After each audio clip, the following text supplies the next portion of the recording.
Binge the full week of The Ray Taylor Show ad-free over at inspireddisorder.com/plus. This is The Ray Taylor Show. Swipe Up, episode 224. This is the podcast where I share my unfiltered thoughts and on the latest news and entertainment updates. I'm your host, Ray Taylor, and on every Thursday, I'll be bringing you my fresh perspective on a variety of topics. In this episode, I'm going to be talking about some life advice from the oldest person alive. I'm going to be talking about the inspirational story of actor Barry Keoghan. And I'm going to be talking about sex clubs coming to Palm Springs. So let's get it started, shall we, with the first story. The world's oldest person reveals one of the keys to long life is avoiding toxic people. Maria Branyas Morera, born in 1907, is currently the world's oldest person at 115 years old.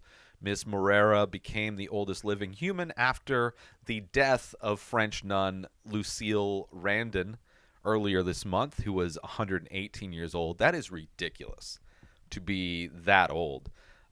She has lived through 2 world wars, 2 global pandemics, and a civil war. Miss Morera has offered insights on her longevity and revealed order, tranquility, good connection with family and friends, contact with nature, emotional stability, no worries, no regrets, lots of positivity, and staying away from toxic people are all her kind of, which seems like a big no duh.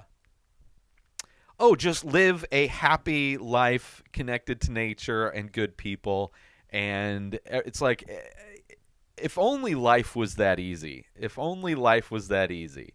So much of life is you're forced to be, you get a job somewhere. That's not, a lot of the times people don't like their jobs. And even if maybe you get a job you like, you might work with people you don't like. Like, there's a lot of situations in life where it's not so easy to remove toxic people. It's not so easy to be emotionally stable, to not have worries or regrets. Obviously, to just in general to not have those things, I guess, is good, a good kind of way of living. But it seems pretty self-explanatory. I would imagine if you had all of those things going for you, then you're probably enjoying life. And, if you're not dealing with stress, I mean, stress is one of the leading causes of disease. Stress releases all kinds of toxic shit in your body. So, makes sense. She currently lives in Catalonia nursing home for the last 22 years. She lost her father to pulmonary tuberculosis on the ship to Spain, and permanently lost her hearing in 1 year after a fall. She has 3 children, 11 grandchildren, and 13 great-grandchildren. It is believed that she is the oldest person to have recovered from COVID-19 after she caught the virus in May 2020. The Guinness Book of World Records has recognized her as the oldest person alive. She mentioned that being recognized as the oldest person alive has been, quote-unquote, stressful. Being acknowledged that she is the oldest person alive has created one of the ingredients to avoid in being the oldest person alive. So kind of a cycle of bad things, I guess. And she will not be giving any more interviews, which is good. Go back to her stress-free life of just enjoying her positive lifestyle. Kind of crazy. I mean, obviously makes sense. Makes complete and utter sense. If you're living a life that is free of stress and you are surrounded by people that are good and nice and not toxic, and if everything in your life is good, I would imagine that would, in not every case, but I would imagine that would give you the best opportunity to avoid life being shortened in any way.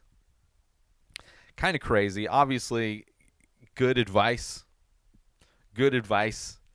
Attaining and following that advice, I would imagine, is the tricky part. And for me, this past pandemic, past few years, actually even before that, since I left the day job that I used to work at, where I was surrounded by toxic people, where I was in a place where I didn't really feel welcome, where my work wasn't valued, where my life, the thing I did for 40 hours a week, wasn't valued and was like criticized and constantly harassed for doing my job in a good way. Cutting that out of my life, doing things with my life that give me purpose, doing things with my life that I can look back on and be proud of, and not have to be constantly harassed and talked down to and insulted by managers and coworkers and customers. Definitely changed my life. And then furthermore, cutting out toxic people, huge advantage. It is amazing how much toxic people can just make everything horrible. They take so much energy. They take so much attention. It is amazing. Even like cutting out toxic people, getting rid of those people over the years. But even more recently, where I'm living, there was a person that used to be living here that is a horrible person, that I have known is a horrible person for a long time. But they were in a relationship with one of my friends. And despite saying what my thoughts were on the thing, it's up to my friend to want to end that relationship. It is up to them to get rid of this toxic person. But because I need a place to live and I was given a place to live, had to share this space in many ways with that toxic person until finally they were let go of. And the feeling before that event, when that toxic person was around, they didn't even need to be around. It's just the idea that they could come home at any point, even though they were rarely here, was just put an umbrella of stress over everybody. Everybody that was here. And then once they left, instantly changed. It was like a weight had been lifted off. And it's amazing how many people will spend their lives making excuses for the most toxic people in their life. They will, and it's probably because of trauma from when they were a kid, right? They're repeating the same types of toxic people that they grew up around, parents, relatives, whatever, and they repeating those traumas by having similarly toxic people in their life because it's the thing that they grew up around, it's the thing that they are used to dealing with. That type of, that version, that flavor, that genre of stress in your life, it's just ridiculous. The complete night and day difference cutting out toxic people, whether it's a roommate, whether it's a relationship, whether it's a friendship, whether it's a coworker, a neighbor, somebody that's just like, that is one of the rules. I've kind of made rules for myself over the past few years, right? After leaving my job and trying to, right, victory or death when it comes to this life I want to create for myself, right? Trying to make a living doing the things that I enjoy doing.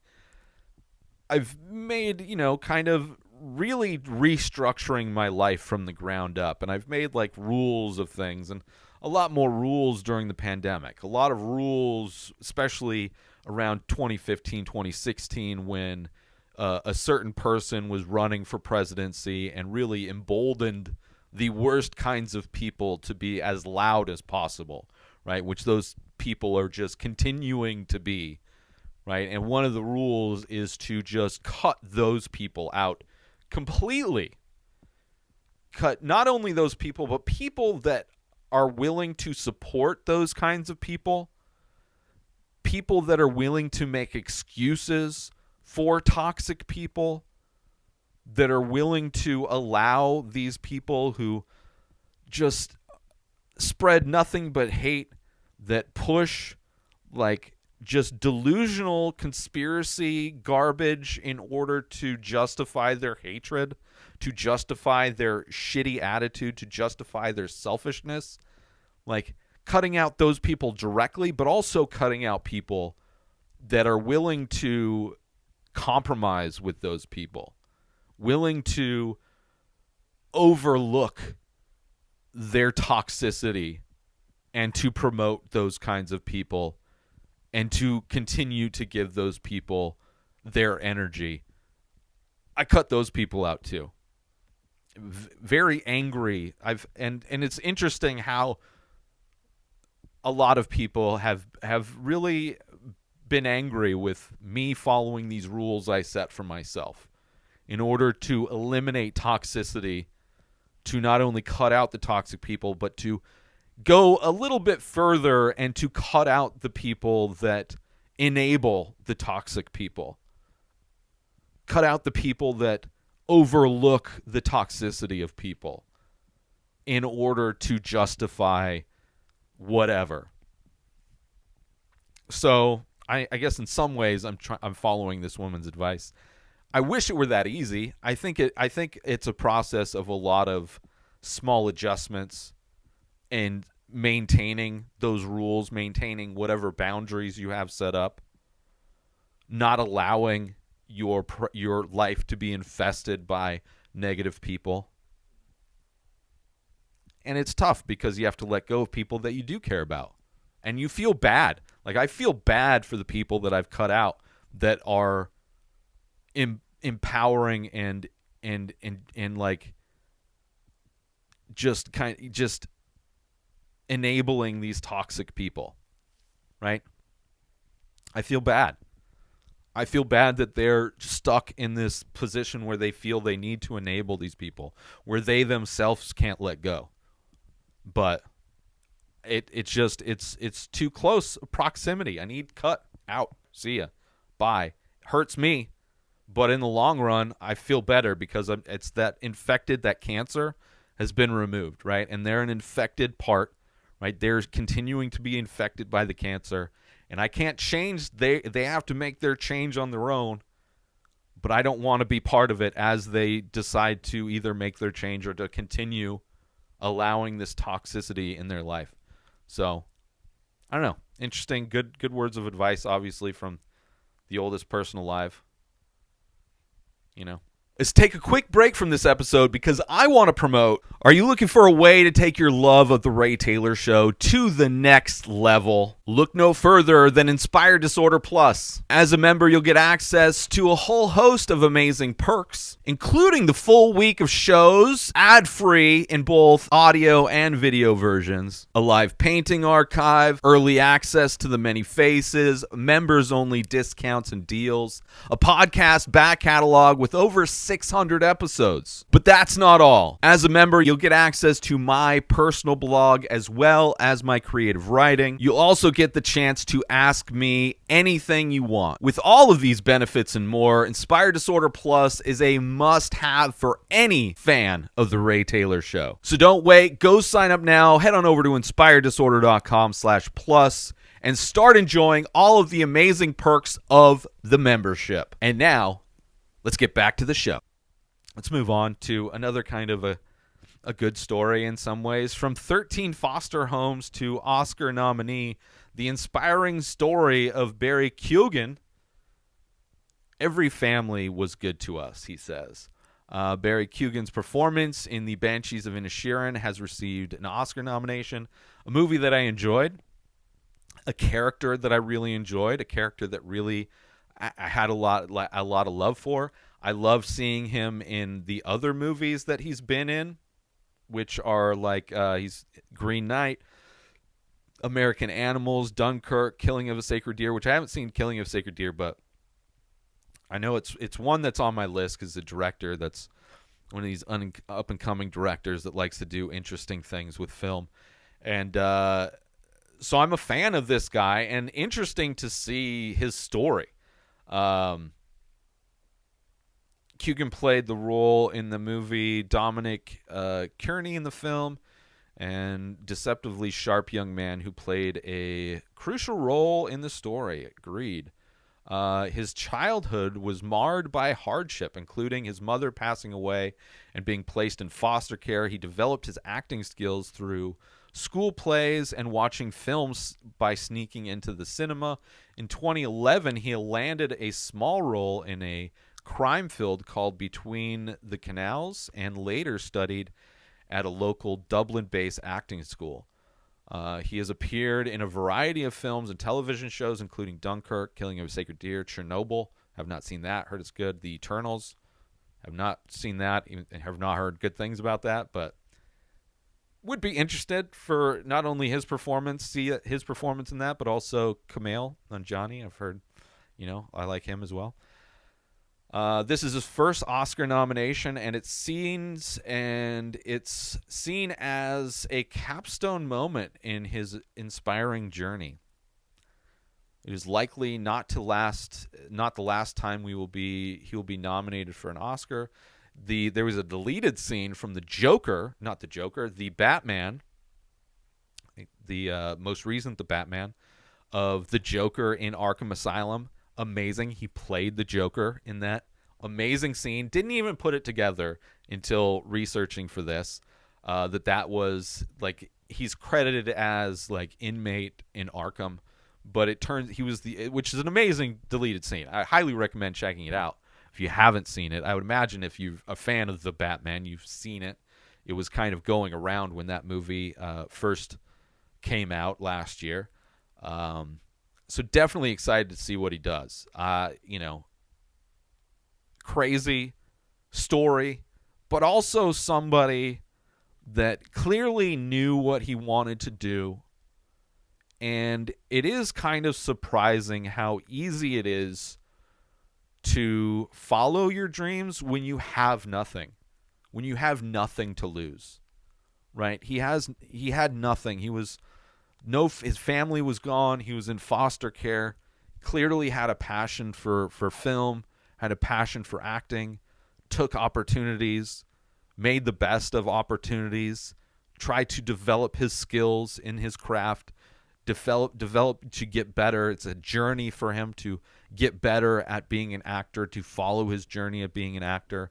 And when you've kind of come from nothing, when you have nothing to fear, nothing to lose, it's almost like a superpower in some ways. You're able to push a lot farther than because everybody else that has plan Bs, that have fallbacks, they're always looking for that moment to just give up and go to that fallback. But when you have nothing to fall back on, when it is victory or death, when you have that kind of mentality, whether it's I need to go as far as I possibly can with this, regardless, not thinking of at this point I'm going to give up and go to plan B when there is no plan B. It's surprising how much farther you can go, how much more you can survive and take to keep going until you start seeing that passion start to pay off, right? And I would imagine for him, for anybody, that there is no destination for him, right? Even if he wins the Oscar, he's not going to stop. It's not the end of his journey. That's just acknowledgement that he's on the right path on his journey, and that he will continue to do and develop and grow, and hopefully get rewarded with more acknowledgments as he becomes the better version of himself every time and grows as an artist. So I appreciate that. I was a fan of his in Banshees of Inisherin. I thought his character really stood out. He's definitely super sympathetic in that movie. Loved him in Dunkirk. Obviously amazing as the Joker in that deleted scene. Excited to see whatever he does. The American Animal, kind of a heist movie. I really love that as well. So super excited to see whatever he does next, and interesting to see that that's kind of his origin story in a lot of ways. Great stuff. Let's take a quick break from this episode because I want to talk about, are you looking for the perfect gift for that art lover in your life? Look no further than inspireddisorder.com. Our gift cards can be used to purchase original artwork from The Many Faces, a collection of over 2,000 original abstract ink portraits. These one-of-a-kind pieces make for a truly unique and meaningful gift. But that's not all. Our gift cards can also be used to purchase high-quality prints and t-shirts featuring these amazing paintings. Plus, if the recipient is a fan of The Ray Taylor Show, they can use the gift card to purchase merchandise from the show as well. So why wait? Head on over to inspireddisorder.com and purchase a gift card today. Your loved one will be sure to appreciate the thought and creativity behind such a unique gift. Thank you for considering inspireddisorder.com for all of your gift needs. And now, back to the show. Let's move on to the last story. Palm Springs, California, to allow sex clubs to operate, but with restrictions. Palm Springs City Council passed a new rule allowing adult sex clubs to legally operate in the city. I don't know what that means. I don't know if that's... I would imagine part of that is strip clubs, right? Because there's no strip clubs in Palm Springs, right? There's one in, what is that part? Is that Rancho Mirage? I forget where Showgirls is at. It could be Cathedral City. I think it's Cathedral City. In like a warehouse district kind of thing. There's a lot of weed shops in that area too. And it seems like that will be kind of the similar zoning that these establishments will be. But these sex clubs, it's like an interesting term. I don't know. Adult sex venues where adults can engage in sexual activities for less than 24 hours will now be legal. Right? What does that mean? Does it mean is that like prostitution? Because it's not like, I know there's places in Nevada that have legal prostitution. It's interesting. It's an interesting thing. And the valley's growing a lot. They just built an arena out here, which is insane. And I don't know. It's an interesting thing. Operators must work within public health departments to manage potential issues with STDs and drug use, blah, blah, blah. Obviously, legalizing these things will and forcing them to be regulated and to adhere to standards, public health standards, whatnot. It just protects everybody. That's why drugs should be legalized, right? Just regulate them. Give people who have problems with drugs, give them treatment. Let's not turn people into criminals. We need to get rid of the system we have of putting citizens in cages in order to become modern-day slaves, right? Fighting forest fires because they're imprisoned for... It's just ridiculous how all our systems are set up. The current zoning limitations only allow adult-oriented establishments to operate in specific areas, mostly zoned for manufacturing. The 650 foot away from residential areas will now be changed. Adult-oriented businesses cannot be adjacent to residential neighborhoods. Right? Okay. It has to be in shopping areas. Makes sense. Adult-themed merchandise or behavior cannot be visible from residential areas. Okay. Operating hours will be extended. Adult establishments need to only stay closed from 2 a.m. to 6 a.m. Right? So kind of like bars, I guess.